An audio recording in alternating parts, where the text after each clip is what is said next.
ಪರಿಶಿಷ್ಟ ಜಾತಿಗಳಲ್ಲಿ ಒಳ ಮೀಸಲಾತಿ ಕಲ್ಪಿಸುವ ಸಂಬಂಧ ಸರ್ಕಾರಕ್ಕೆ ತನ್ನ ಮಧ್ಯಂತರ ವರದಿಯನ್ನು ಸಲ್ಲಿಕೆ.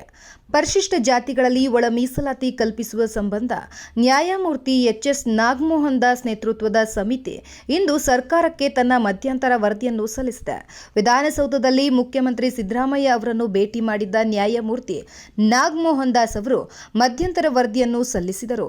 ಈ ವೇಳೆ ಸಚಿವರಾದ ಎಚ್.ಸಿ. ಮಹದೇವಪ್ಪ, ಕೆ.ಎಚ್. ಮುನಿಯಪ್ಪ, ಆರ್.ಬಿ. ತಿಮ್ಮಾಪುರ ಹಾಗೂ ಸರ್ಕಾರದ ಮುಖ್ಯ ಕಾರ್ಯದರ್ಶಿ ಶಾಲಿನಿ ರಜನೀಶ್ ಮತ್ತಿತರರು ಉಪಸ್ಥಿತರಿದ್ದರು. ಪರಿಶಿಷ್ಟ ಜಾತಿಗಳ ಜನಸಂಖ್ಯೆಗೆ ಅನುಗುಣವಾಗಿ ಒಳಮೀಸಲು ಕಲ್ಪಿಸಬೇಕೆಂಬ ಹೋರಾಟ ಈಗಾಗಲೇ ರಾಜ್ಯದಲ್ಲಿ ಕಳೆದ 3 ದಶಕಗಳಿಂದ ನಡೆದಿದೆ.